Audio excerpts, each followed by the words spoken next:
guys, and welcome back to another video on the F100. I am Jetsona, and today we're going to be doing a landing tutorial, landing lesson. This is going to be coming straight out of the F100 Sabres documentaries and flight manual. So today we're going to be looking at landing, and this is on the screen now. This is the typical landing pattern. Lowering the landing gear, check for your downwind checks, down and locked, your flaps down after landing gear, reduce to final speed to speed plus 20 knots, so whatever your final speed is in that particular time, plus 20 knots for landing, and establish final approach and all of that. But we're going to go ahead and do the overhead landing. So that is just your typical one. You want to focus on your more military style using the overhead procedures. Now we're going to be setting up here in Nellis 1,500 above, which is 3,600 feet at 300 knots. We are going to position our aircraft and then turn over the airfield and decrease it to 20 knots on downwind. Once we get there, then we're going to lower the landing gear and our flaps. And then, as you can see, we have the throttle to idle crossing the threshold, flaps up on landing in this aircraft to bring our aircraft down, and wheel brake check once we get below, once the drag chutes come out and all that sort of stuff. Speed brake up if you're going to use the speed brake. Now I'm going to show you without the speed brake and how I have come to do it, and we'll go from there. So that is just what you can use to get this approach really good. Okay, it's not too hard, it's not too scary, it's actually quite easy. But anyways, we are setting ourselves up for Nellis. We are at the pretty high, so we're going to go ahead and bring our speed back to about 300 and start descending for the runway. As you can see, we have the runways out there. It's a nice clear day today, and we're at 28 nautical miles. So we're going to go ahead and start descending, and I've set it up for 210 degrees. So we'll go and chase that heading right now. And that is the radial that you want to come in on to the airfield. Now I haven't added any star procedures or anything like that. This is just a straight in overhead approach. We'll do more advanced approaches into Nellis in later videos. Alright, so we'll come on down. We'll settle around 4,600, 4,800 just for this time being, and then we'll start setting up for the rest of the approach.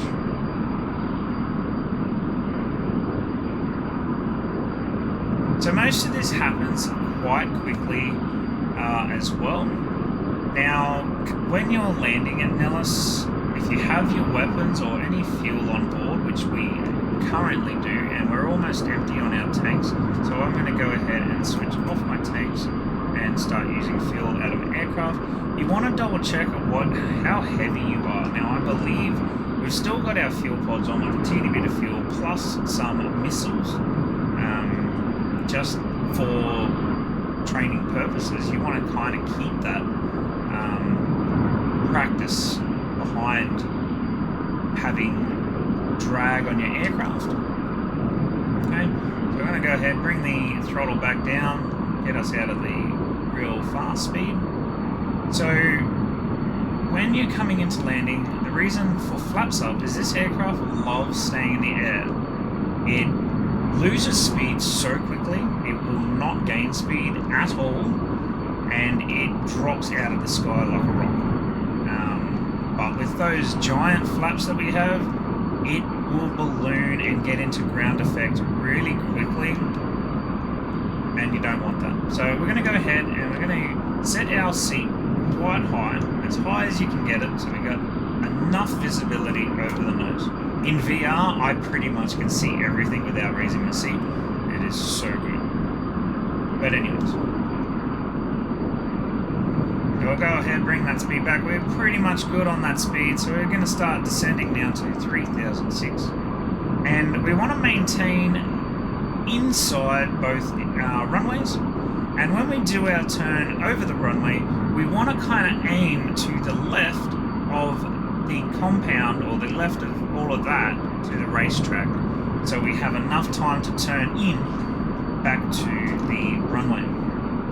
Alright, so there's 3,900. So we'll keep that speed right there, and we'll maintain, so we'll trim out to maintain the 3007, 3006, and we'll just kind of bring it across. So we're not over the runways, we're just to the side of each runway.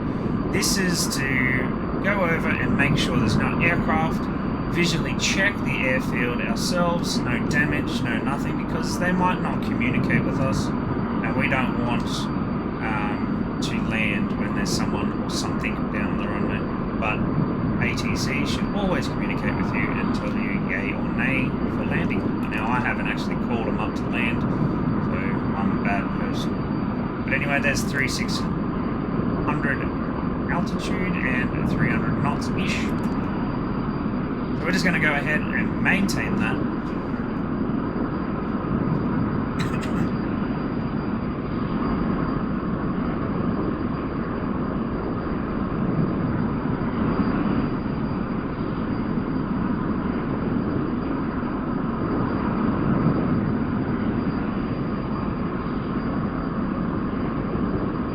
I'll have a look down real quick.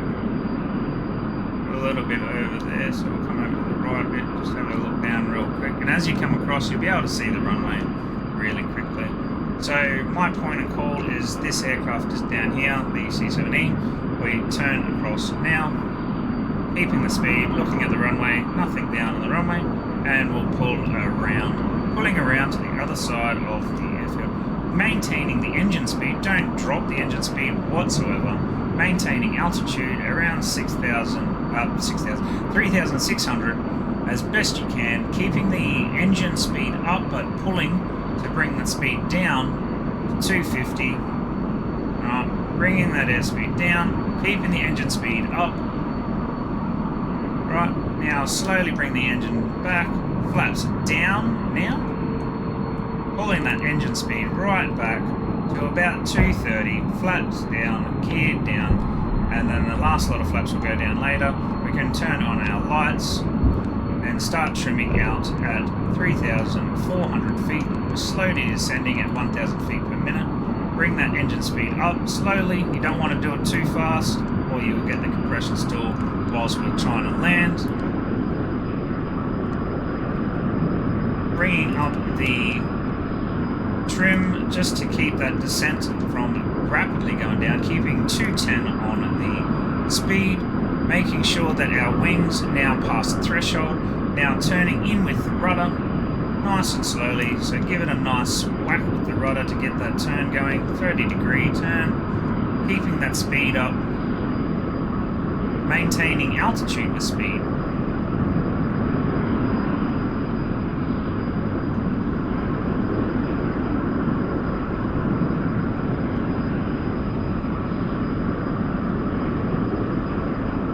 Coming on around. Now I think I might have overshot a little bit, so we'll take on the other runway here. I've overshot both runways. That is not good. So what we can do here is we can try and make one of the runways, which we shouldn't, but we're going to. You could flaps up, gear up and go around, but we should be able to make the second runway. So there you go, like so, flaps down again.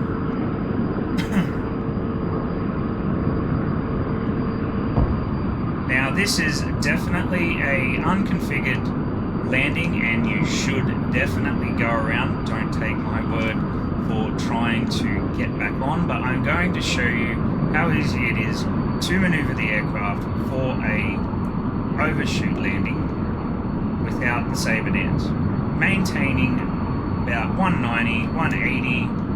Then once we get on par like so, raising the nose, bringing it down to 160. There's the threshold. Slap it on the ground. We are on the ground, and flaps up.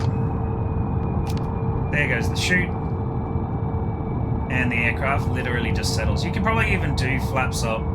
We brake the chute, stow that, brake check, brakes good, center rudder.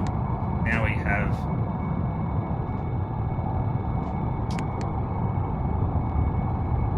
authority on the landing gear, and we are good. And there we go. We have now taxi authority on that. So that is how to not land. And that's also how to, when you overshoot, you can basically get back on track pretty easily. We had enough time to, but in reality, you would probably want to go gear up, flaps up, and go around again. I did kind of creep in a bit at the last second, which is probably why I overshot, but we still got down anyways, and practice is perfect. That's it. Perfect practice is perfect. So just keep practicing, do your go-arounds. Remember 300 knots, 360 feet, 3,600 feet above the airfield here at Nellis. So it's 1,500 feet above ground level, not sea level. So whatever your airfield altitude is, you want to double check that and put the 1,500 on there. When you're landing, you want to know what your landing speed is, plus 20. So whatever your landing speed is, plus 20. Now, landing speed for me would have been 150, but I plus 20 for 70, because I still had quite a bit of weight on my aircraft. So getting down and safe pretty much requires a lot of mathematics. To figure out what your weight is in DCS, you can bring up the pounds here, and you can kind of figure out what it is when you're at max. So if I say, okay, I'm empty now, what is my total weight? So you can have a look. I'm completely full. Okay, so I'm at 34,877. Okay, now you can't open this up in the air, but you can say, okay, so if that's how much I am fully heavy, how much am I with just fuel in the aircraft? So if my fuel's sitting here with no fuel in either of my tanks, I'm now 33,877. If I go back to 100, I've pretty much lost